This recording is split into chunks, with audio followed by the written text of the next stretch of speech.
right. What's up, party people? What's up? What is going on? Today is the day. We're going to do super Smash esoteric. Brother. Oh, sorry. I'll give you a minute. Okay, sorry. That was a look of pure anger. Super esoteric anime. Now, people are like, esoteric anime? What the heck, man? You know what's funny? They probably really aren't like that. They're probably really just like believe me from the jump. And hype. Yeah, Really like, excited for I'm always it. my own critic. Yeah, you are. You know why? You're your Can I be biggest critic. deep for a second? Please. It's because I grew up with, the documentary, and then everyone mocked us. You almost said mockumentary. I know, right? Because it basically was. Yeah. And I always have this like inner critic, like, oh, they're not gonna like it, but whatever. Yeah, man. Silencio Bruno. Or they're like me right now, where I have no idea what's about to happen, but I'm strapped in, ready to go. Yeah. So Awesome. All right, let's do it. So anime. I personally believe, just like we talk about on the show all the time, how movies and cinema and like the top artists of society are leaking out, resonant truth, the occult, and just all of these metaphysical topics into their art, like music. For example, Len and Stella. There's this artist that my wife Jenny and I really listen to for a year or two now, and like just purely for the music, right? Next thing you know, she puts out a song a few weeks ago, or it could have been a little longer, but we first heard it a few weeks ago, and it's about like high vibrations and light beings and shit, dude. That's sick. Yeah, I'm just saying, it's that age of Aquarius energy. Like all around us, art is being saturated with esoteric knowledge, and I think anime is no different. It's everywhere. And Right. also for some of our listeners that might not be initiated into like the world of anime, I love that word. it is what, initiated? Yeah. Well, truly, anime is like Deep. it is more popular than ever right now. Exactly. Like everyone that I know, basically, just about everybody that I know watches anime. So just for the viewer that might not really know what it is or might not be into it, it is culturally around the world huge. It's everywhere. Yeah, it is. And like, for example, in either 2019 or 2020, the number one music hit in the entire country of Japan was Demon Slayer's theme song. Think about that. Yeah, I know. Like across all music in Japan, the number one song was Demon Slayer. Yeah. I'm just saying, dude, like anime has some major pull, and The movie did like extremely well the in the box like the office, didn't Mugen it? train arc or whatever. Didn't Yeah, it? oh, Yeah. dude, yeah. Yeah. I haven't seen the movie. I have not seen the Mugen train I've arc. only seen like 5 episodes of the anime. It's really cool. It's super good. We're gonna cover it today Nice. in a little bit of detail, but yeah, I mean, anime is super dope. I grew up on anime. Dragon Ball Z. We just did the Lord of the Rings episode. That's Nick's probably like his all-time favorite lore, especially one of them. Yes, absolutely. Or definitely one of them. But mine is Dragon Ball Z. Since I was 3 years old, so that would be 1996. I was in diapers, dude. Do 3-year-olds wear diapers? Yeah, I mean, I was like in sure. pull-ups. I just know I was that young, dude, and I have these Yeah. flashes of memories. And I was at my cousin Jacob's house, the Jacksons. And anyway, he was about the age of Chris Jr. They're a few months apart in age. So like I was always cool. hanging out with Chris Jr. and Jacob and Jeremy, and then there are other siblings would hang out with us too.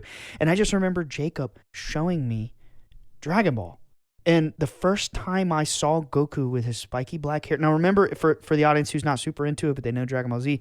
In Dragon Ball, he's a kid. He's like 12 years old. He's younger. He's, a little chubbier, pudgier character. Yeah, if you He's don't know, Dragon Ball is a prequel series. It's the original show. To Dragon Ball Z. Exactly. Yeah, And yeah. Dragon Ball Z is one of the most hype and most successful franchises of all time. So the first time I saw Dragon Ball in 1996, I was captivated. I knew for the rest of my life that Oh, so you saw Dragon Ball first? yes. Oh, that's really I remember cool. the episode, bro. This is how I know this wasn't a false memory, because I've seen, as an adult, and when I was probably about 21 or 22, I watched every single episode of Dragon Ball, and I was correct on my memory. The episode that I remember from 1996 was when Goku meets Yamcha. Do you remember that? And like, Oh, they're- yeah. they're out in the Yeah, desert. They're out in the yeah. desert, and they're like like Goku and Bulma for some reason are like in one of those little capsule RVs, Uh-huh. and Yamcha and I think his Puar show up and try to like rob them. Yeah. And like, yeah. and I think Bulma's like in the shower or something, and then Puar is like trying to shapeshift his Bulma or something. I don't know, but I saw that episode Right, yeah. with them in the RV when I was a kid. The first And- one with Yamcha. Yeah. Very first episode I ever saw. It captivated me. I literally grew up with an obsession for martial arts because of that. And I mean, I studied Kung Fu for 4 years. But long story short, here we are.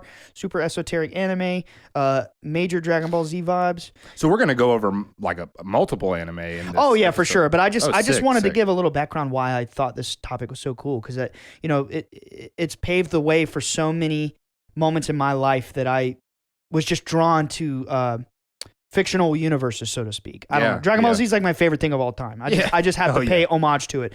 But anyway, so let's get into the esotericism behind Dragon Ball Z. Now, I am going to go not super deep on any one anime. We're probably just going to do like a shotgun blast across multiple of them. Ironically, Yusuke Urameshi has a shotgun blast spirit technique. Yusuke Urameshi. From Yu Yu Hakusho. I didn't watch that. Yeah, now that show is super occult, dude. Wait, yeah, isn't that literally like it's like about spirits, right? Yeah, it's about spirits and he's psychic and it's cool because a lot of modern anime draw from that, like Jujutsu Kaizen, which we're going to cover today. That draws from Yu Yu Hakusho? Yeah, I know that Yu Yu Hakusho was like huge. In the 90s, it was massive. Oh, yeah, I remember. Massive. I mean, we have friends that are like, that's like their favorite show. Oh, dude, it's so good. So we're going to do Dragon Ball Z. What I like about Dragon Ball Z so much is, it's so cool. The first time you saw Goku go Super Saiyan, didn't you go nuts?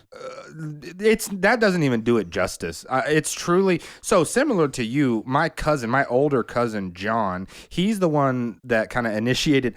It's funny because I vividly remember the first time I ever saw anything Dragon Ball. I was sitting in my living room playing Banjo-Kazooie on the N64 with my brother, and my cousin John came over, and he was wearing a Dragon. By the way, Banjo-Kazooie, so dope, so good. I love Banjo. That's a deep hit, man. I love all of them. Yeah. Banjo-Kazooie, Banjo-Tooie, yeah. Nuts and Bolts. All of them. When me and you were like 14, 15, 16, something like that. Remember how obsessed we were with Nuts and Bolts? We probably put like hundreds of hours into that game. Yeah. It was so good. Yeah. But anyway, in walks my cousin John wearing a Dragon Ball Z shirt, and I'll never forget seeing it. It was a picture of Super Saiyan Goku. Oh my God. And dude. it had like Japanese Iconic. text on it. And I was like, what is that? And It's he told iconic. me about it, and he showed it to me. And so anyway, to answer your question, the moment when Goku goes Super Saiyan, I'm pretty sure like stamped my life It forever. changed the world. I'll never forget that moment. It was truly like the most epic moment in anime history, probably. Kind of like when Darth Vader, the whole "No, I'm your father." I think Goku going Super Saiyan is one of those moments in fiction. Yeah, I agree. It's a pivotal moment in all entertainment. It's a mic drop. Yeah, it is. It is truly it's in all entertainment. I think that's a pivotal moment. It was probably the first time I had ever seen a character in anything like transform. Yeah, like, dude. Other than Transformers. Remember we were playing Kingdom Hearts 3 today, and like I found out, you can go second form as Sora, literally in the very first hour. I'm sure there's way more sick techniques you're gonna unlock. And I was like, dude, can you transform, bro? Yeah. Like ever since I saw Goku go Super Saiyan, I'm like, I gotta see the transformations, man. Like, you don't impress me unless you have a transformation anymore. And you know what's funny? It kind of like set the standard for all anime after it. Like, that's what I was gonna say. That's why I brought you up. have to transform now. Oh, dude, for sure. Like all the greatest, like Bleach, Naruto, Luffy. I don't know about Demon Slayer. I'm not that far in it. Jujutsu Kaisen, all the top hits, all these characters, they're transforming, bro. Like that's their power. If you don't transform, I ain't that interested. One Punch Man though, he's excused. Saitama's excused. He doesn't need a transformation. Anyway, so that's what I was going to say, though. To bring up like an homage to Dragon Ball Z and why I think it's relevant to give it praise is because of Dragon Ball Z coming to America in 1996. Anime is a worldwide phenomenon. If that never happened, it never would have been so worldwide. That's actually true. And Cowboy Bebop. But anyway, believe it or not, Cowboy Bebop is esoteric. So let's get into the symbolism behind Dragon Ball Z. Yeah. Now, this is going to be a little bit of a mic drop. This, up until the last few years, has not really been public knowledge. And now listen, when you get into Eastern consciousness and even Eastern martial arts, I know this for a fact. Just a little fun fact about me. In the Kung Fu school that I trained, my Sifu, which, sensei is the Japanese term for teacher. Everybody knows that, but Sifu is the Chinese equivalent. They're the same thing. My Sifu is literally a legend. His name is Brian Edwards. Nick, you know him. You've met him. Yeah. His name is Brian Edwards. And honestly, dude, he is quite literally, I believe this with all my heart, mind, and soul. I'm not just fluffing, dude. He's one of the deadliest men on the planet. And I know that. I'm serious, dude. I believe it. He got moved to Fayetteville to train special forces and shit. Like, it's crazy, dude. And the things he can do is superhuman because of how deep he is in the Kung Fu world. And his Sifu was a man named Duncan Leung, who was like the only private student ever of Yip Man. Yeah. So it's just insane. Yip Man is like the founder of Wing Chun, basically. Well, right? he's not the founder, but he's the guy who mastered it. Like in recent history, Wing Chun's a few hundred years old. It's about 400 years old, maybe. But Yip Man is the number one of all. Gotcha. Yip Man is the legend. I've seen the movies. They're incredible. Yeah. No, but they're like, amazing. The real Yip Man is sincerely regarded as the best martial artist of all time. Sick. Seriously, he was Bruce Lee's Sifu. Yeah, I did. Literally, he he was Bruce Lee's Sifu. Yeah. Now, my Sifu, obviously, he's an American man. His Sifu, Duncan Leung, was childhood friends with Bruce Lee and introduced him to Yip Man. Damn. Yeah, and Duncan Leung moved to New York City, and he had a Wing Chun school there, and he was so bad to the bone, no one could beat him. He had a rule: if you can beat me, especially in back then in China, there was this kind of underground street fighting thing. It's a little bit in the Yip Man movies, but dude, they were brawlers. It's not like America where we put on like the pads and the belts. Oh, no. No, dude, They squared up. You didn't learn martial arts in China back then just for belts and show and performance. It was like you're learning to disable your freaking opponent. Like the way we trained was like finger strikes, it was deadly. You've done it. You've come with me, you know. Anyway, so Duncan Leung, my Sifu, he had this rule. Like, if you could defeat him in literally a bare knuckle fight, you'd get the keys to his school and you could throw him out. No one could ever beat him. Dude, whoa, seriously, that's badass. And he was so good that the FBI got in touch with him, moved him to Virginia Beach, because that's near like FBI headquarters. I can't remember the name of it. And he trained like special forces military people. My Sifu grew up down the street with him. I started training with him at 12. Damn. And then he moved to Fayetteville, North Carolina to deal with the special forces dudes at Fort Bragg. Dude, bro, I was training Kung Fu with Delta Force assassins, dude. That's so wild. Seriously. Anyway, I have a love of martial arts, and it's all thanks to Goku. So yeah, in my heart and soul, I felt like I owed it to this pivotal character in my life to at least do an episode. So let's go into the secret. Be honest, Goku is like your favorite character of is. Anything ever. He is. Yeah. He is. Because he's amazing. He's the best. Yeah. Yeah, that's the one character that I would say is my favorite. And it's funny, he's not even that deep. Not at all. He's just so lovable. But because he's not so deep, that's what makes him deep. Exactly. He's simple. He's pure. He's Buddhist. He's just lovable. He's like Buddhist. Yeah. He's like a child. But anyway, so that whole Kung Fu tangent was through my hardcore experience in Wing Chun Kung Fu. I know for a fact, bro, when I brought you to class with me, Sifu could tell that I taught you that Pak-Sao technique, and he punished me. He made you do push-ups in front of the whole class. He made me do 80 push-ups in front of the whole class because I was running my mouth about like techniques, and that's a secret, especially in Wing Chun, dude. Yeah. The third form, there's a saying.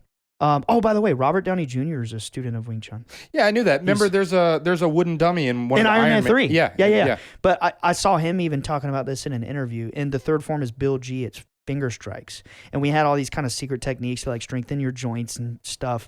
Like, if anyone ever like picks on you and is like trying to harm you or rob you, just hit him in the throat. You're good. But anyway, so I know for a fact that traditional Eastern methods are extremely secretive. That's where I'm getting with this. Gotcha. They're very secretive. I was punished just for showing you the very most basic Wing Chun technique. Yeah. Literally, that if you come to his class for free, for like a 2-hour demonstration, that's the one he shows all the new. I showed you that at home, and I got punished. Now, there's actually a rumor that that's why Bruce Lee was killed. By the way. Because he was teaching people? Because he brought Kung Fu to the West. Now, back to Esoteric Dragon Ball Z. This technique that I'm about to talk about up until a few years ago was extremely secret in the East. It is a Tibetan technique for increasing your consciousness. This wasn't even on the internet widespread until Wim Hof brought it to the West. Are you familiar with Wim Hof? No. Okay. So Wim Hof is wildly famous. In this little National Geographic type world, he's known as the Iceman. I'm sure you've seen him, dude. He's mega famous. Is this the guy who like gets in super cold water? Yes. Oh yeah, totally. Yeah. Yes. It's crazy. He's awesome. Yeah, it's like superhuman. It is. It actually is, dude. And he can like sit in his underwear and barefoot, no shirt, literally just his underwear. He hiked Everest. What? Yeah. He can sit in ice water for hours. He has a TikTok, dude. He just swims in ice water and makes jokes and videos. And he's revealed in his books and in his, like, you know, he has a website. His secret to do this is the Tumo inner fire consciousness breathing that the Tibetans teach in their schools. So it's a breathing method? Yes, it's a breathing and visualization method. Super secret. It's not even known in the West until Wim Hof brought it out. Now, what it is, I'm getting somewhere with this. I'm just going to come back to Dragon Ball Z. Now, the technique, if you know anything about the Tibetans, we've actually talked about them on this show. Mm-hmm. As far as Eastern practices are concerned, they were probably like one of the most secret sects of Buddhism, if that makes sense. Oh, damn. They had this technique, and it was called Tumo, or it was also known as inner fire or the fire of the goddess or whatever. And what it is essentially is you visualize you have a lamp in your stomach, right? And there's a ball on the lamp. And you breathe in deeply. And as you breathe in, you imagine that this ball is being heated by that lamp with every breath in. And that heat from the ball is extending outwards and filling your body with energy. It's strengthening and revitalizing your consciousness. And then you breathe out. And then every time you breathe in, you imagine in your mind that the heat is, you know, filling throughout your being. And it's supposed to like give you superhuman abilities. I mean, look at Wim Hof. Yeah, seriously, if you see the videos of this guy, he's in like Antarctic like pools of literally ice water, and he's like swimming around like it's like the water's like 70 degrees. Yeah, dude. He's and you can there's no like strain in his voice. There's no nothing. He's like laughing and smiling and like Yeah. mind blowing. And he revealed in his book, like, this is what he does. Now, he did say he doesn't believe in all the mystical side of it. He thinks that it can be explained 100% scientifically. I'm fine with that, you know? But he thinks that the breathing and something about extreme enriching of oxygen into your cells, whatever, dude. I'm a believer that the truth can be reconciled through spirit and science. Yeah, totally. I don't care if he attributes it to the mystical or not, but he claims that this stuff, now how's that relevant to Dragon Ball Z? Bro, what are they doing? They're literally like charging their ki. They're charging their ki, and their spiritual aura grows brighter and bigger. Mm-hmm. Dude, they're telling you some shit. That shit's real, dude. But it's inside you. It's not outside you. And when like Goku trains with like Master Roshi. By the way, ki is the Japanese word for chi in Chinese. Yeah. Same thing. Yeah. But when Goku trains with like Master Roshi or like King Kai or whatever, there's always like a meditation aspect to it. Yes. He's always like, he'll meditate. And they do image training, remember? Yeah, totally. Yeah, they'll go in the hyperbolic time chamber. And I remember, especially when they trained with Mr. Popo for the first time. Yeah. Do you remember that? Like before the totally. Saiyan saga, I think. And Absolutely. they did like the image training in their head. Yeah. Or like Trunks, dude, before, I think it was in Dragon Ball Super, Trunks was doing image training to go fight like Goku Black. And I can't remember Gomasu or whatever. Dragon Ball, like that whole, you know, all of it. That's one of the few animes I've seen like everything from. Oh, dude. Same with it's Naruto and Dragon Ball Z. It's the one that I've seen that every version of its representation, like Dragon Ball, Dragon Ball Z, Dragon Ball Super, they're all excellent, dude. And GT. I know it's non-canon, but I don't think it's terrible. I'm just not in love with it. But I've seen it. I love it. I've seen, yeah. Super Saiyan 4, when the first time. Oh my God, dude. Yeah, rocked my childhood. Yeah. Earth-shattering. Okay, so I mean that's kind of like the nuts and bolts of where I'm coming from with Esoteric Dragon Ball Z. I mean it's a pretty surface level show until Dragon Ball Super comes around. Then they go a lot more deep into the lore. But I will say two more things about it. There's also another secret. This one ain't so secret, but I mean, in the West, I think most Eastern practices are pretty secret, you know. But it's called Jog. I don't even know how to pronounce this. It's Dzogchen. I'm just gonna say Jog Chin. Okay. And it means rainbow body. So they. Well, are you familiar with that? Yeah, I see where you're going. It's I'm not sure if it's Tibetan, but it is like a Buddhist practice where you focus on achieving higher states of consciousness and you achieve Jogchen or the rainbow body. Like essentially, like you shed all of the attachments to your physical form and you become a freaking light being, bro. That's so sick. Yeah, rainbow body. And Gogeta has like rainbow ki. Dude, yeah, it's that was in the Broly movie. Yeah. I mean, and in the show, like in the Janemba movie, in the original, it's like the same technique. the Fusion that was a Reborn movie. throwback. Yeah, Dude, I love Gogeta. He might honestly be my favorite character He's other than so Goku. cool. He's so cool, dude. In the Broly movie, he's sick. But yeah. So let's see, Jog-Chen. Yeah. So that's it for Dragon Ball Z. Now we're gonna get into my second favorite anime of all time, which you got me into. Did I really? Yes. I always forget that. You were the first one to ever tell me about Naruto. Well, okay, technically I did see an episode when I was 12 on TV, but I didn't like know what it was. Yeah. And then I was so into Naruto. I know, dude. And then I moved to your school. You used to come to my house and like show me clips from the manga, like little pages and stuff. Yeah. Because I collected it back then. Yeah. Yeah. The first thing you ever showed me was Naruto versus Sasuke, and I was like, yo, this looks cool. Yeah. This looks cool, Yeah. dude. Alex shaking his head. I showed him a little bit of Naruto. I mean, honestly, I don't care who you are or if you like anime or not. If you watch that fight, it is Naruto? art.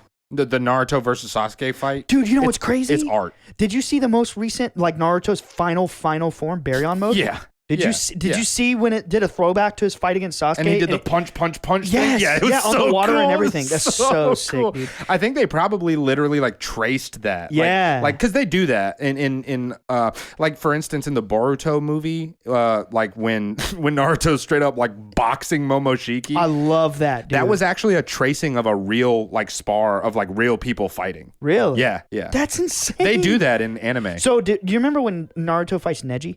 And Yeah. Oh, you talking about in like the tuning exams? Yes. Yeah, totally. that's ripped from Cowboy Bebop.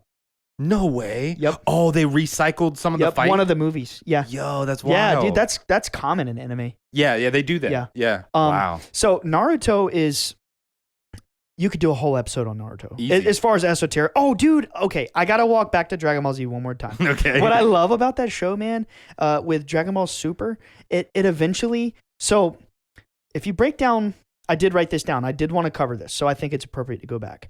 I think Goku and Vegeta, they're like the ultimate archetype of friends, rivals, whatever. Naruto, Sasuke, Sith, rule of twos, or like Jesus and James or Jesus and John or whatever his top disciple is. When you pay attention to very popular fiction, Harry and Ron. I don't know who Luke's would be. I don't know. Leia. I mean, yeah, maybe. Luke and Leia. There's always this hero and then this friend or Obi-Wan and Anakin. Yeah, there's always this character that comes tangential to the hero that like pushes them to be the highest version of themselves. Or if you want to think archetypally, Loki and Thor. Perfect example. Yeah. Yeah, it's archetypal, dude. Yeah. I do think it. Oh, and by the way, if you look at those characters, Goku and Vegeta, Naruto and Sasuke, you'll notice that the theme behind them is the duality of like red and blue energy. Like, yeah. Yep. Naruto's chakra manifests as red. Well, his is like orange, and then Sasuke's is purple. But it's also Sasuke wears blue. Yep. And freaking Naruto's energy is red when he's in that like Nine Tails mode or whatever. Goku, same thing. Kaioken, it's red. Vegeta wears blue. Yep. You know what's crazy about that, dude? When you get into like red shift, blue shift, and physics, like when you observe light. You ever heard of the Doppler effect? Yeah, totally. Like, okay, well, for the listener who doesn't know what that is, basically, like, you know, let's say you're standing on the sidewalk, car drives by, it's really loud. When it's far away, it's not so loud. When it's close, it's super loud, and then you hear it go from loud to quiet again, and it fades out. That's called the Doppler effect. Well, it's not just the loudness and the quiet. It's actually the pitch, too. So the reason that when a car passes by you when you're standing still, the reason it sounds like, you know how like that's the Doppler effect. It goes from high to like a high note to a lower note. Yeah. The note isn't changing. Like the car is making the same one note based on the speed that they're going, but your perspective, because the sound gets further and further away, it sounds lower and lower. Yeah. Okay. Well, did you know there's an exact same concept but with light particles? It's called the red shift. No, I didn't. Yep, and it's the same concept. When you observe light, I'm pretty sure I could have it vice versa, but it on the light spectrum it shifts from blue to red. Wow. Yeah. So I think there's something archetypal. Yeah. Something I could totally see something, you know, quantum physical, whatever, about the cycling of red and blue energy. I don't Dude, know. I mean, I think the Jedi have blue lightsabers and And the red Sith lightsabers. the Sith have red lightsabers. red versus blue. Remember the Red, Halo show? yeah. Red versus blue. Most of them, like, not most, but many of the most famous superheroes of all time, they wear red and blue. Spidey, Spidey, Soupy. Superman. Yeah, exactly. So I think there's something. I mean, people might be like, dude, you're talking about color, but dude, it's all symbolic. Yeah, and exactly. art. It's symbolic. And high level art that resonates with billions of people on the planet. There's got to be some intense symbolism behind it. Otherwise, it wouldn't resonate. Yeah, for sure. Right. Yeah. So I think it's so cool that Dragon Ball Z is this, archetypal hero who, him and Vegeta and all the Z fighters, they go through the hero's journey, and through the end of their hero's journey, which still is not ended, the manga is still going on. They literally climb to be gods. Yeah, they become Right now, they're literally gods. I mean, same thing happens in Naruto. The same thing. I'm gonna get there. Okay. Yeah. No, but Okay. you're totally correct. Yeah. So I just think it's so cool that Dragon Ball Z is literally now they're gods, bro. Like there's no limit to their power. No, yeah. But it says something about consciousness, man. You keep focusing that inner light, or in Dragon Ball Z is drawn on the outside of them. Their key, their aura, whatever. Yeah, for sure. But you keep, expanding your consciousness, and consciousness is evolving for sure. Mm-hmm. I don't know. I see correlation there. No, and yeah, then, I see so it. Naruto is probably one of the most esoteric anime in the world, and I would argue, it's definitely one of the most popular. Oh, for sure. Like top 5. Yeah. Probably top 3. Okay, I'm gonna slow down here because this gets really deep. Sick. Okay. Naruto's my favorite. I'm really hyped right now. If you can't tell, I love these shows. Yeah. So Uzumaki means spiral. I did know that because Junji Ito has a horror The book. Uzumaki spiral. Yeah. Mm-hmm. Yep. Naruto's name is Naruto Uzumaki.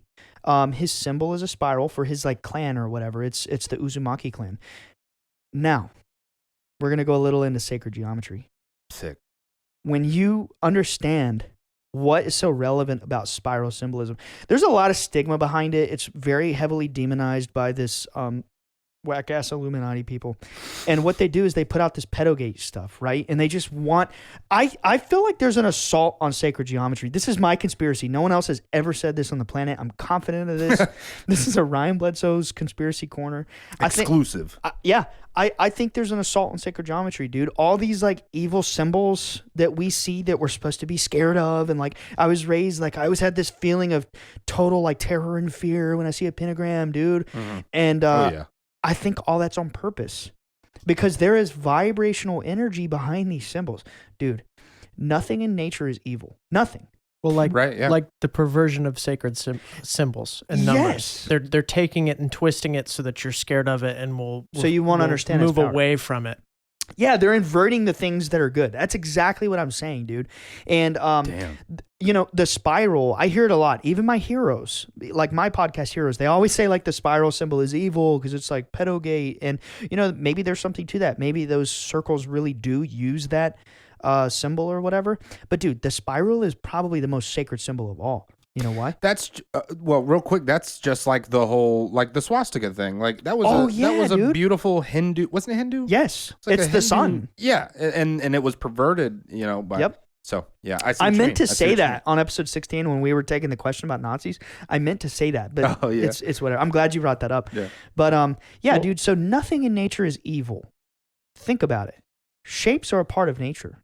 mean. Mm-hmm. They're just archetypal forms in the 2-dimensional plane, Mhm. right? Yeah. Now, as you go up the dimensions, things translate. For example, a square in 2D is, actually a hexagon in 2D, a 6-pointed star is a cube in 3D, right? Right. Yeah. Everything as you go up the dimensions, it takes a more complicated form.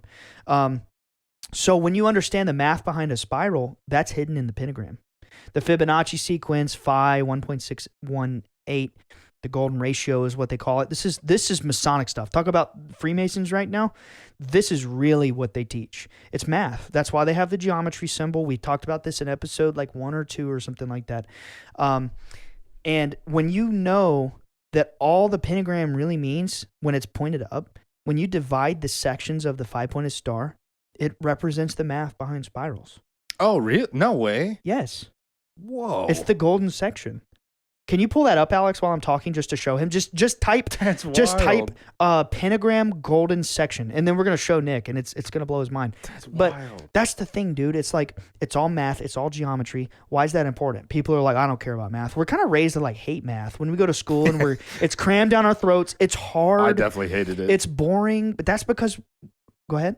I want to blame that on like Common Core and kind of the way that It's the the state wants Rockefellers, to dude. feed you the math is wrong. I mean, I've had a handful of good math teachers in the long time that I've been in school. I think it's the way that they feed you math that's wrong. I agree, dude. It's the Rockefeller school system. We're taught boring, dumb math.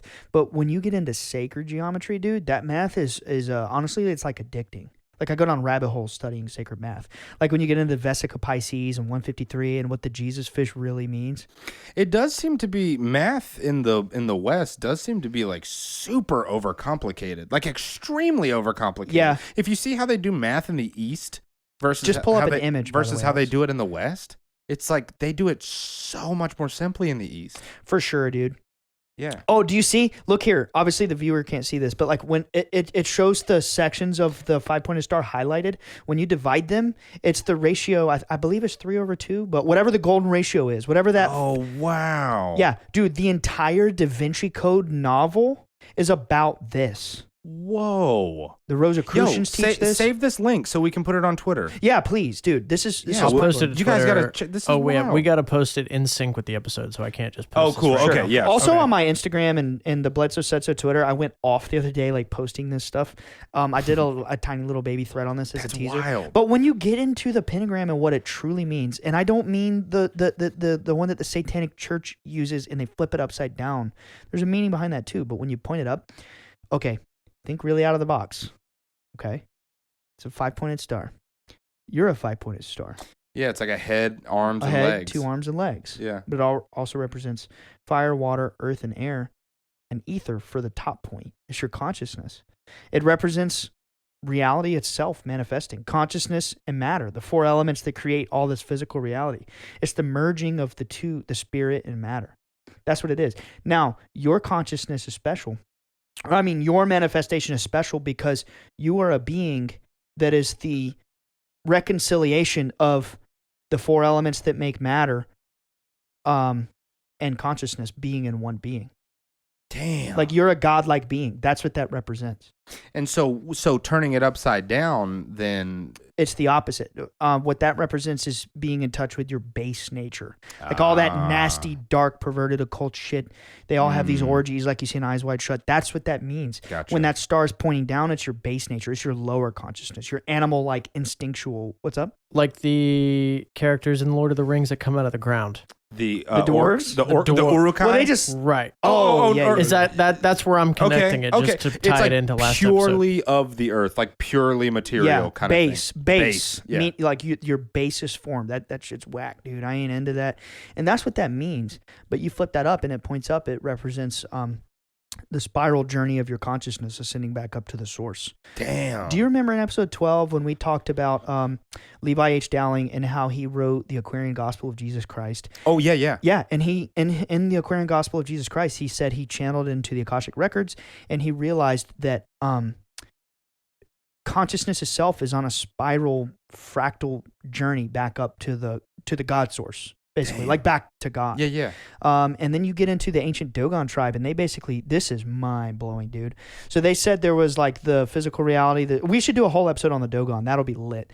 But they say the same thing. Like reality is on this cyclical spiral pattern where at some astrological point the spiritual realm and the physical realm are going to like cross paths, and that'll be some sort of ascension phase. I don't know, it's weird, but we should do a dive on that. But the point I'm getting at is the spiral symbolism is actually very sacred. It has extreme significance in sacred geometry. Freemasons, I really want people to understand this. The Freemasons are not dumb. They're incredible, like the organization itself. They're not just worshiping the devil and having orgies and shit. That ain't the case. They're actually hoarding sacred geometry. That's what they're doing. Their symbol is a square and a compass to draw geometry. That's math. It's this sacred math. It's the proof of consciousness being spiral and fractal. That's literally the secret. Sacred geometry.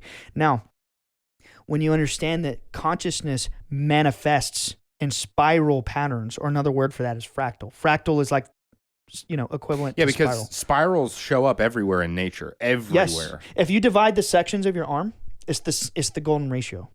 Really? Yes. Your finger joints, it's the golden ratio. Wow. Flowers, everything is the golden ratio. Ancient Masonic architecture, it uses the golden ratio. Now, what is the golden ratio? That's the ratio that relates to the Fibonacci sequence, which is the math behind spirals. Right, yeah. Right. Isn't it crazy that these supposed satanic groups, the symbol that you see the most is an upside down star that has the math behind spirals? They're Yeah. inverting the most sacred shape. So, like, rather than spiraling up Spiraling down. towards like God or Higher eternal consciousness. consciousness or whatever you want to call it, you're like spiraling down. That's exactly right, dude. I Yeah. could not have put that into better words. Yeah. Um, That's wild.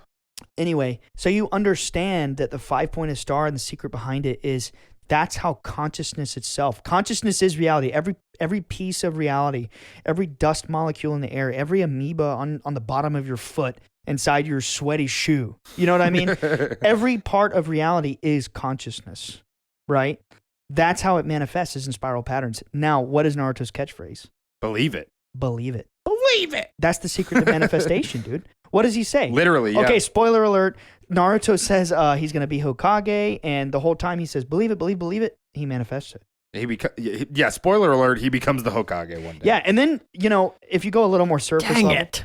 I'm not done watching it yet. Dude, you quit like 2 years ago, man. Anyway, so then you get into heavy trickster symbolism. Okay, serious spoiler alert. The final villain that he fights is literally a rabbit goddess that deceived all of mankind. It's the trickster.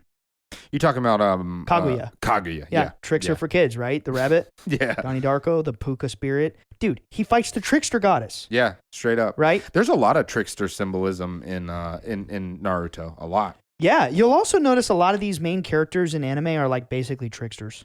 Yeah, they're funny, they're silly. Yeah, Yeah, they very subvert stigmas, societal norms and shit. Like very lighthearted. Yeah, they're very lighthearted. Honestly, man, I think Jesus was a trickster. I do. Same archetype energy. I think Martin Luther King was a trickster. Ooh. I think people who are born and live to subvert the norms of society and make profound change, they're tricksters. Because the point of that trickster archetype is to, one word you could use is mock, another word you could use is subvert, like the present social norm, and affect societal change. Yeah, or like trivialize. Like mocking. That's why the power. I know this is totally going on a tangent here, but that's why the archetype of the Joker is so strong. He's literally Loki.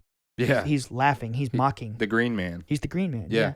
Yeah. And then when you watch the Loki We love show, talking about us some Green Man. We love some Green Man. I love some Green Man. Yeah. yeah, but dude, that's crazy, man. I'm gonna get back to Naruto, I promise. But when you watch, I can't remember exactly what episode of the new Loki show it was. It might have been episode 2.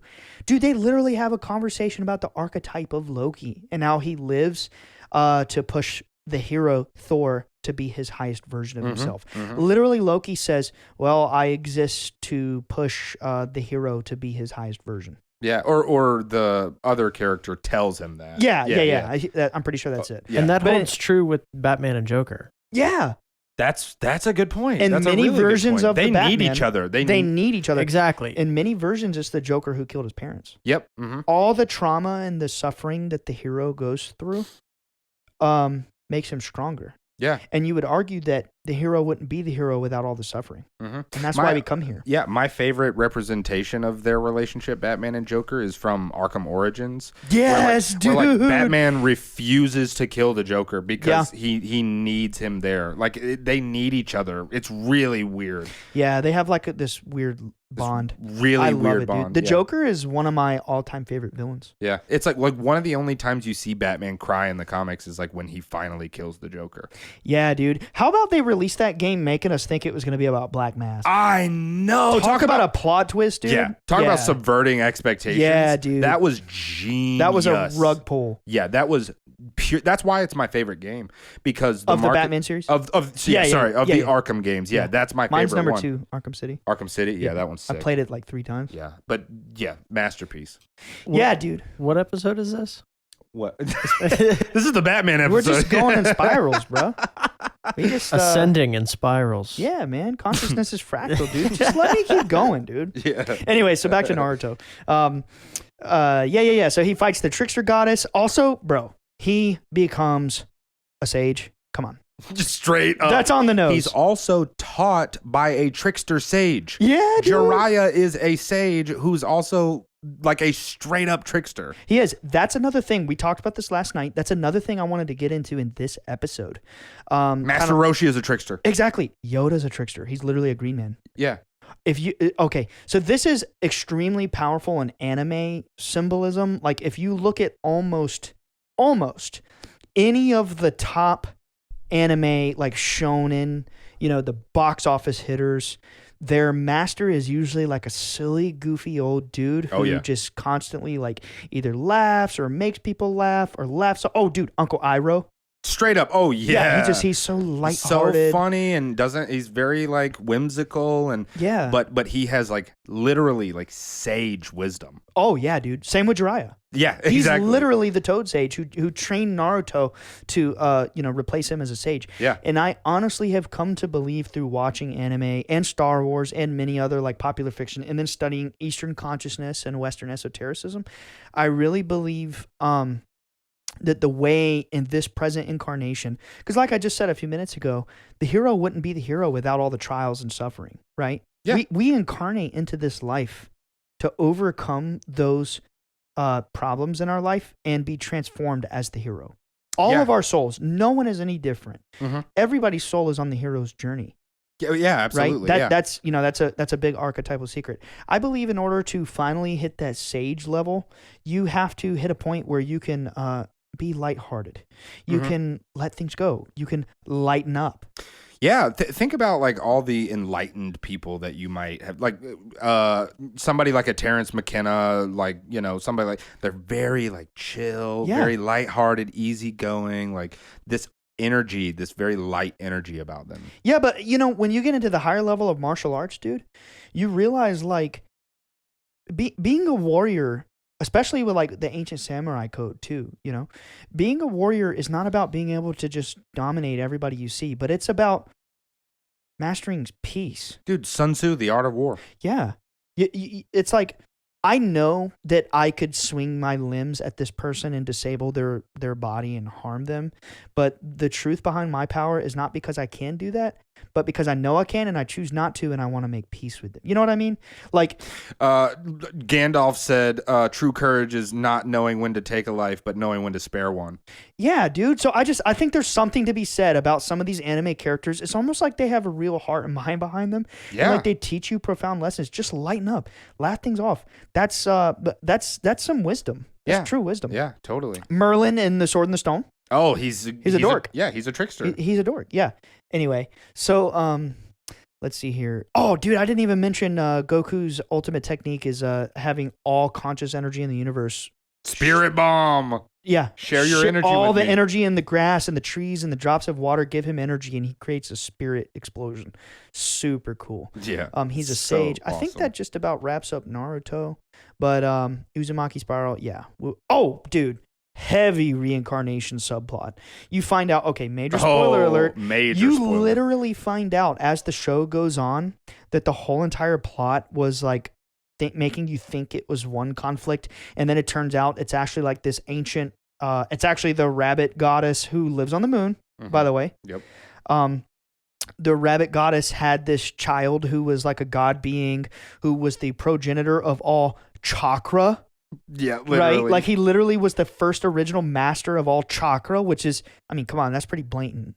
Yeah, and that's another, we haven't even mentioned the fact that it's about chakras. Naruto is all about chakra. That's the entire show. It's all about chakra. It's literally about chakra. Yeah. And not in the real, like the 7 chakras and it being like, manifestations of your consciousness, but it's more like, just like powering up. But anyway, so Naruto is literally the reincarnation of the son of this god being. Yeah.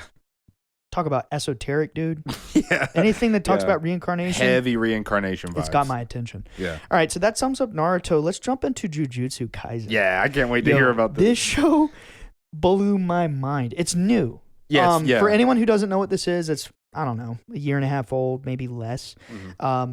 And it is so good. It's only like 23 episodes. Dude, he literally, in the first episode, he's like a high school kid, the main character, right? He literally is in a club called the Occult Club. Yeah. They're not even hiding this shit. Yeah, dude. I watched the first episode and that was it. Yeah. It's really cool. Also, cool fun fact about it, it gives throwbacks to like Naruto, Dragon Ball Z, Yu Yu Hakusho, and I can't remember the fourth one, but it like literally references these shows. He like tries to do a Kamehameha and stuff like that. It's just a funny little scene. That's awesome. But anyway, so Jujutsu Kaisen is sick. You know, the action's great, animation is great, story is great, plot is great, but honestly, it masterfully weaves real Western esoteric concepts like egregors. The whole thing behind... Yeah, you mentioned that's what the show's about. Yeah, the whole point of the show, the villains, their entire existence is manifested by the collective fears of mankind. Damn. So, like, they're literally egregors. Whoa. They don't say the word egregor. Right, yeah. Because then it wouldn't be so, esoteric. It'd be too obvious. It would be too obvious. Yeah. The mystery wouldn't be there. But like, for example, one of the egregors is made of like flowers and vines and stuff like that. That one of the high level like S rank. They call them curses. They don't even call them demons. Oh, It's like they don't want you to think of them as demons. They're trying to create this like new, imagery. It's so original. And one of them is vines and flowers. And like his explanation is he is the manifestation of mankind's fears of like, I don't know, the harmful terrain of the earth, like rocky caves. Oh, what? Or like dying deep in the ocean. So it's like, it's not just fear. It's not just egregors born from fear. It's egregors born from specific fears. Yes. That is so cool. Yeah, dude, there's one who kind of like, he's all like stitched together. I've seen that one. Yeah, he's one of the main ones. Yeah. I'm pretty sure he's born from like mankind's fear of death or something like that. That's wild. There's one who's like mankind's fear of the deep ocean, et cetera, et cetera. And they're like these powerful godlike beings. But the main character, Itadori, he basically... we don't know why, because the show is in its infancy right now. It's only first season, but he's like extremely powerful. I personally think he's probably going to be the reincarnation of somebody. He's extremely powerful. He eats the finger of like the king of curses. He's like from 1,000 years ago, and he goes toe to toe with him. But his sensei, who's also goofy, also really? lighthearted. Oh, right. You talking he's about... childlike. The dude with the blindfold. He looks like Kakashi from Yes, Naruto, yeah. which is an obvious reference. Yeah, it's got to be. He's also like a major. What's the opposite of a waifu? It's called like a husbando. Yeah, dude. Like it's a pretty funny meme on the internet, but like there's Got big daddy anime vibes. girls. Yeah, they're obsessed with this character. Anyway, so Alex is shaking his head right now. what, dude? It's internet culture, bro. Yeah, bro. Come We're on, an internet show. Get with the times, bro. Yeah. Get with it. Okay, so he's like this ultra powerful being, and his power is he can go into the inner world of the limitless. That's his technique. Now, what? Yeah, dude. So when he takes off his blindfold and he like activates his eye power, he literally takes people into an infinite space created inside of his consciousness. Oh my god, Dude, it's kind of like Itachi's like Mangekyo thing. Way beyond. Oh my god, he's like a god, dude. I'm telling you, man, that show will blow your mind. Damn. And then let's see, it's basically the power of imagination for manifestation. That's what he does, dude. He literally, I can only describe it so much. By the way, he has a technique. Way later in the season, it's like the highest, most hyped part of the show.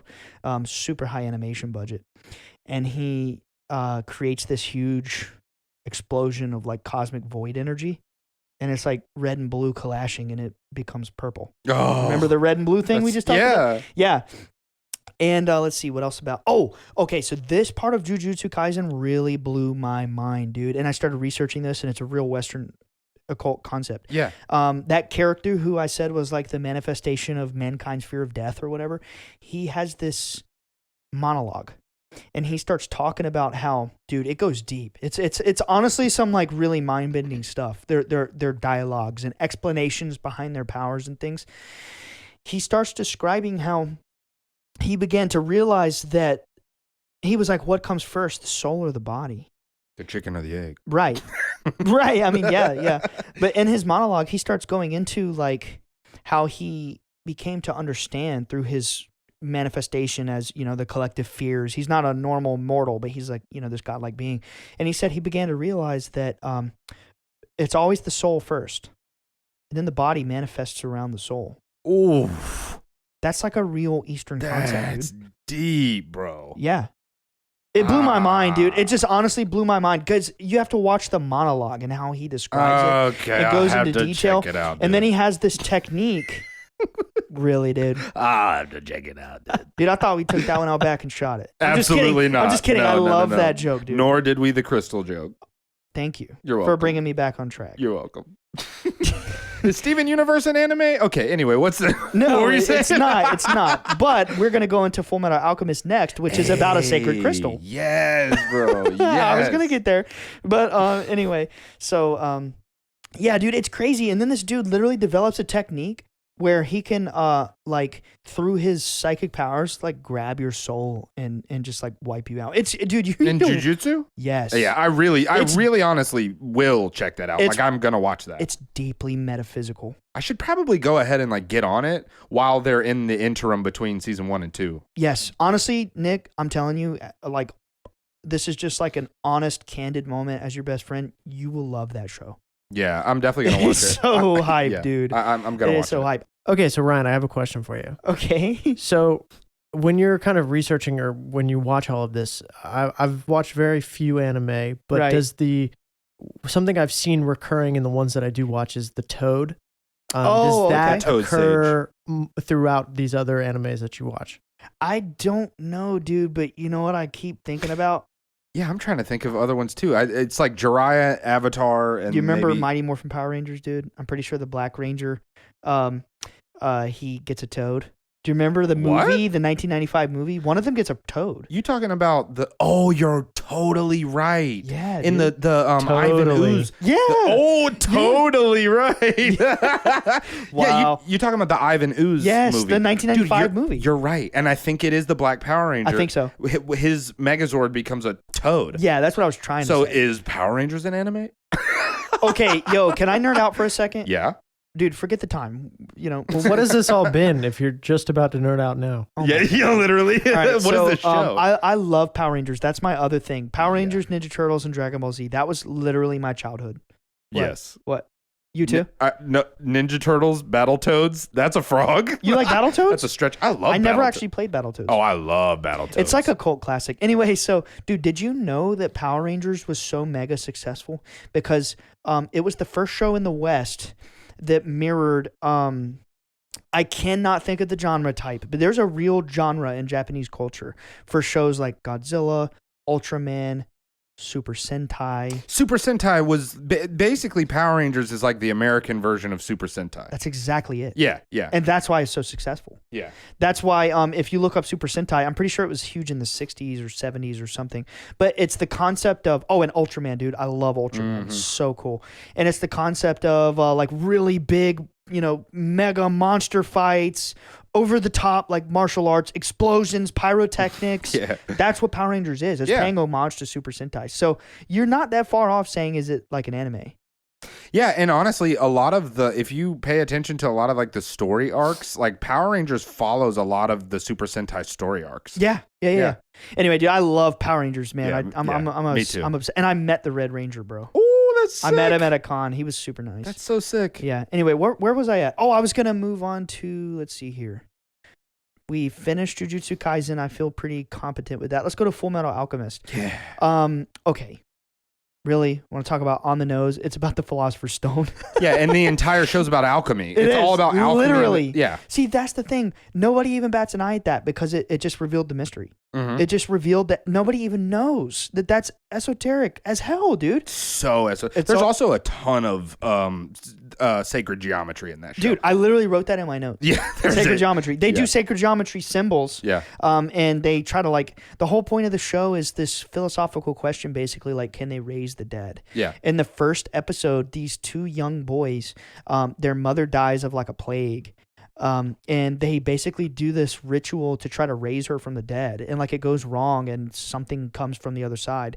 And one of the boys basically sacrifices his soul to try and raise his mother from the dead.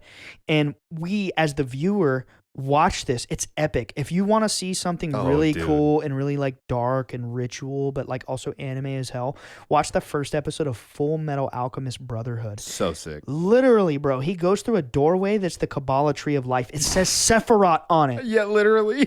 That's honestly like, it's one of the most Kabbalah. Yeah, it's one of the most blatantly esoteric shows it is. there is. Blatant, in your face. Yeah. Like nobody even bats an eye at that. Mm-hmm. I don't blame them. They don't know any better. Yeah. But Anyway, so and then when Ed, I believe it's Ed, he like sacrifices his arm and his leg to like go into that realm and save his brother Alfonso. Yeah. It is Alfonso, right? Alphonse. There you go. Yeah. I'm thinking of the actor who played Carlton. His name Alfonso? Yeah. I love the Carlton. Yeah. Anyway, so when Ed goes through that realm to like save Al, he sacrifices his arm and his leg, and he sees this energy being. It doesn't have a face, but it's like pure energy. And it literally says like, I'm everything, I'm God, I'm you. What's that sound like? Yeah, the collective consciousness. It sounds like Gnosticism. One consciousness. Yeah, exactly. Yeah. And then there's an episode much later in the show. You might remember it. It kind of came off as filler, but it was actually truly beautiful, esoteric symbolism. They're like on an island training. Do you remember that at all? Ed and Al. From Brotherhood? Yes. Oh, totally. Yeah. They're on an island. It's like one yeah. episode. It was probably like boring at the time. Like I was like, why are they doing this?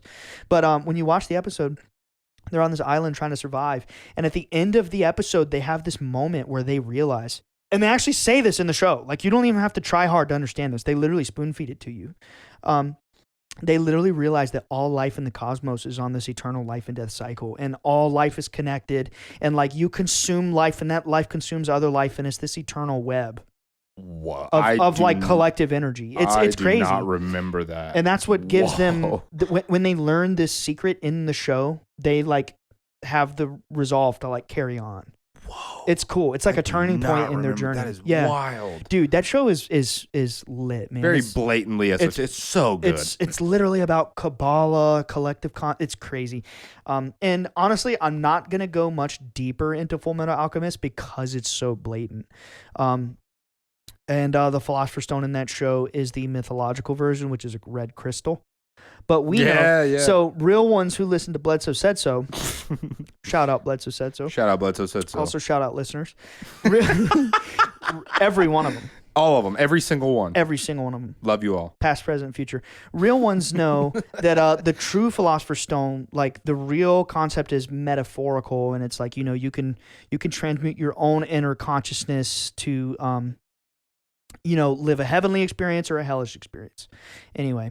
It's not really a crystal as much as we might like it to be. Let's move on. As much as you might like it to be. As much as I really wish it was, dude. Because remember, in Harry Potter, it was a crystal, too. Yeah, it was an actual stone. Yeah.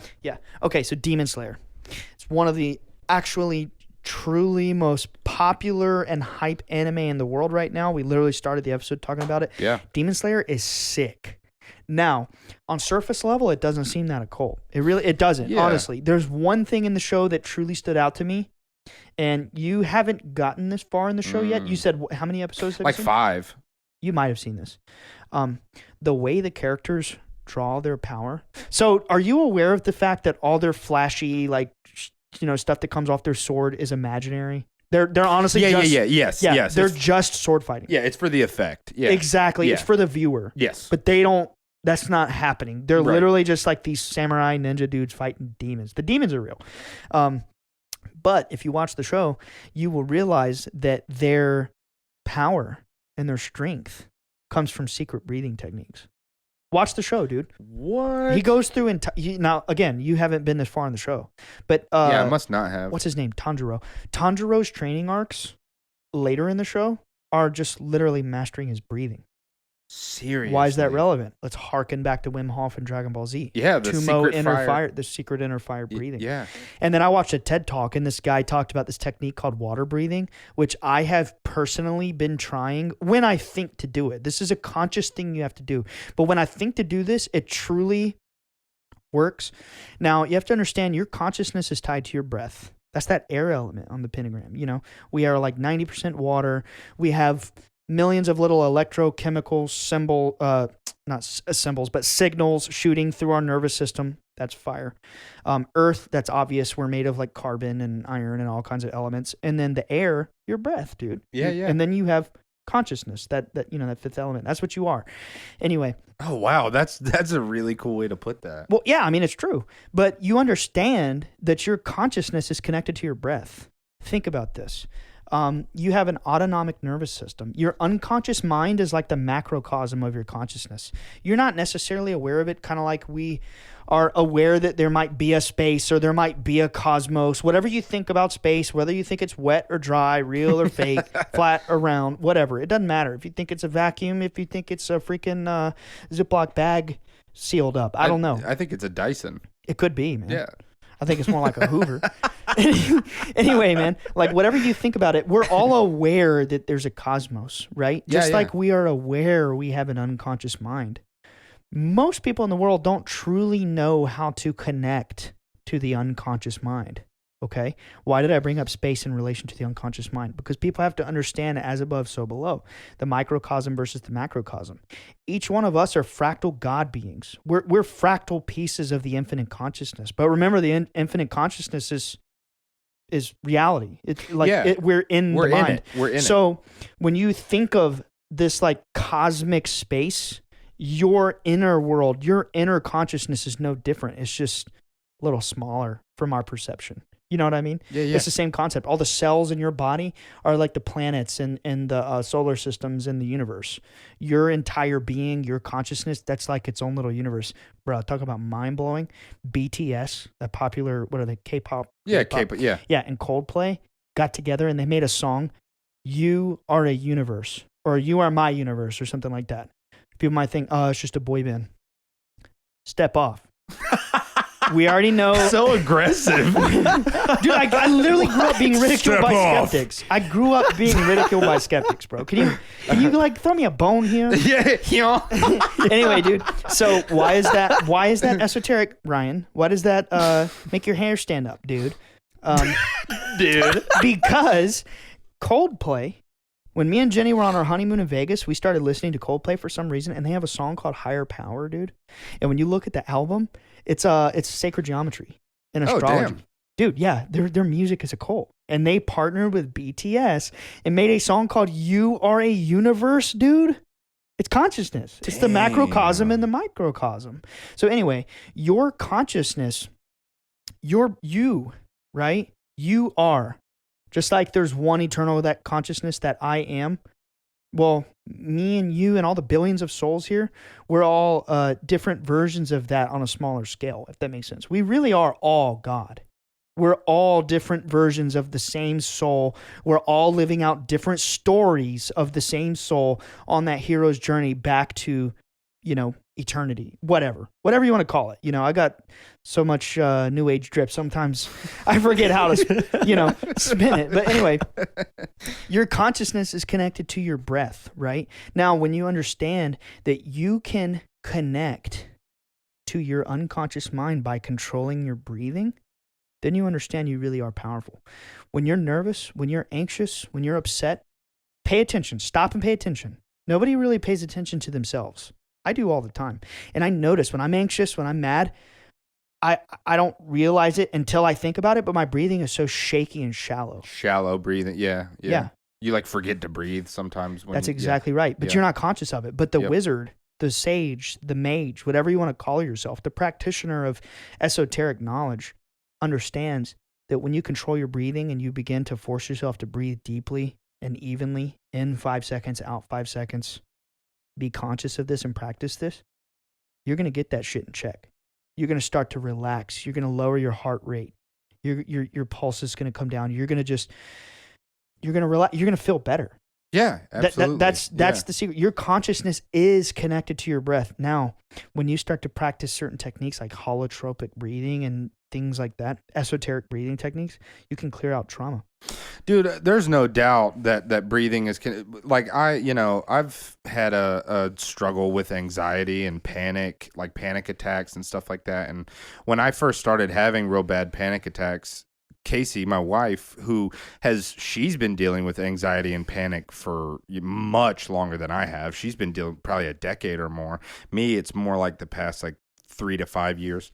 But she showed me she showed me Headspace, the meditative breathing app, Yeah. And I was shocked, because when you're deep in a hardcore panic attack, it feels like A, it feels like you're gonna die, and B, it feels like nothing can get you out of it. Nothing. Yeah, like it feels all real. Yeah, you feel helpless, and so she she's like, hey, listen, everything's gonna be okay. Just listen to this and follow the instructions with the breathing. And I did, and I was astonished at how quickly it pulled me out of it. It works. It works. There are some actual yoga breathing techniques that can help you. And anyway, I'll probably do a deeper dive later and like start putting out links, hopefully at some point. I just want people to understand your consciousness is tied to your breath, and through secret Eastern breathing techniques, you can like, improve your consciousness. Anyway, let's move on to Gurren Lagann. Someone actually requested we cover that. And the funny thing is I was going to anyway. So I was super happy that someone else out there had the same thought. Do you know what that show's about? I know I know it's like really extremely over the top. Yeah, it's absurd. Isn't that the one where like it's like galaxy-sized mechs like throwing galaxies at each other and shit? Like, that's the last episode. Like it's like supremely over the top. It is, but when I watched it back in my late teens, early 20s, I thought it was really dumb. But I watched it because you remember like Robert, shout out Robert. Love you, boy. Robert, Raven, shout out Raven. We're just gonna shout out all our friends. My brother Jeremy, shout out Jeremy. Also Nathan, shout out Nathan. Okay, I'm done. Anyway, so like all of our friends at the time were into Gurren Lagann. So I was like, I gotta check this out. And I watched it. I thought it was so dumb. But now that I think back on it, it's quite genius. Dude, the whole show is about spirals manifesting power. Spirals. Really? Yeah, dude. He has a drill in the beginning. And I have not seen a second of it. Oh my God, dude. After this episode, you should go watch it. And it's about like consciousness fractally expanding, dude. In the first episode, he lives under the dirt with a little drill. There's this godlike being who talks about spirals creating life. At the time, I had no idea what that meant, right? Whoa. Yeah. By the last episode, he has expanded so far into the microcosm that they're actually fighting on top of galaxies, throwing galaxies at each other. It's the macrocosm versus the microcosm. It's just showing you the symbolism of, the universe being eternal. And as above, so below. As above, so below. Exactly. But it's literally sacred geometry. It's about spirals, dude. We already talked about the spiral symbolism and the pentagram and the math behind that. Let's see. Yeah, actually, honestly, of all of the like people that have tried to get me to watch that show, that was by far the most convincing thing that you could have said. And people have spent 10 20 minutes trying to convince me to watch that show. It's like, dude, it's so cool. It's big huge freaking mechs. Yeah. And like that's cool and it has its place or whatever, but if I'm going to get interested in something, that is the type of thing to make me interested. I do want you to understand, at surface level, it doesn't seem deep. Sure, I mean, it doesn't seem deep. I can vibe with that. It doesn't have to be blatant to me. Right. I'm fine with digging and finding the esotericism. When it's not blatant, sometimes it's a little sweeter. Like to pick it out. Perfect example, Dark Souls. Yeah. And Bloodborne, dude. Bloodborne, that's oh my God. straight up Lovecraftian. That's actually, oh yeah. Dude, oh my God. We need to do an HP Lovecraft episode. Yeah, that'd be cool. That's a requirement, dude. Let's do it. Yeah, let's do that soon. I'm down. I'm down. Breaking news. Oh my God. Oh my God. Bledsoe said so. Coming soon. HP Lovecraft episode. Are we? Yeah, let's do it. Yeah, let's do it. Anyway, so what was that? You got so excited. I love HP Lovecraft. I'll approve dude. that episode. Okay, bet. Yeah, that's fine. I love HP Lovecraft, dude. Bet. Anyway, we'll run that up. He's one of my favorite authors of all time. Well, weird freaking guy. Right, but I mean his works, dude. Yeah, his works are incredible. Works. Yeah, he was weird. He was like racist and this and that. Yeah. But dude, it was 100 years ago. Like, whatever. I'm just reading his books. Right. His works are fucking dope. Yeah, dude, it inspired all modern horror. Yeah. Anyway, that's totally off topic. I'll allow it. So, yeah, dude. So why do you think these secret societies are so esoteric in the first place? Because it's sweeter when you find the mysteries and they're not so obvious. Yeah, we had a conversation about that once, like where I was like, why? I get it. It's like, if they have all this occult knowledge, why do they have to make it so mysterious and make it like so hard to learn or whatever? Couldn't you just come out and tell everybody this? People won't accept it. Yeah. I think the souls that are vibrationally ready at this incarnation are the ones who can accept and resonate with the truth, but there are some souls who are just a little younger in the journey. They're just not ready. Yeah. And those are the ones that mock. Yeah, totally. It's an insecurity. Yeah. Yeah. And that's kind of like the summary of Gurren Lagann. And then the last one, I'm going to glance over Black Clover because that I don't necessarily think it's like extremely like deep, woke, esoteric. It's just surface level like magic. There's heavy reincarnation vibes in it. I don't want to spoil that for you. Okay. But anyway, you'd probably like that one too. I've started that one as well. It's hard for me to get into an anime. It really, really has to grab me. I mean, it has to grab me. You should watch Jujutsu Kaisen first. Yeah. It's I think I will because it's better than Demon Slayer in my opinion. Because I've watched I'm gonna get flamed for that, dude. I've watched the first few episodes of Demon Slayer, Jujutsu Kaisen first episode, and then I've watched the first couple episodes of Black Clover. And out of all of those, Jujutsu got my attention by far the most. Jujutsu's a 10. The other ones are 9.5s. Ooh.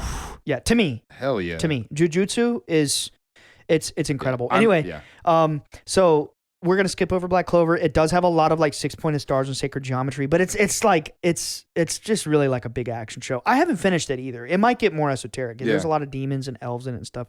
Anyway, so the last one I'm gonna touch, which I think will shock people when they hear that I think it's esoteric, Cowboy Bebop. Yeah, I need to hear this. Okay. I need to hear this. Have you seen it? You have. Yeah. Right? Okay. Yeah. So this is gonna be major spoiler alert for literally like a 30-year-old show. So whatever. By the way, the live action actually looks dope. Oh my god! I so cannot wait. You saw the trailer? Yeah, finally. Yeah. Yeah, because we talked about this like 2 days ago. It looks sick. Yeah, it really does. I was super skeptical of it. Anything that's turned live action usually is terrible.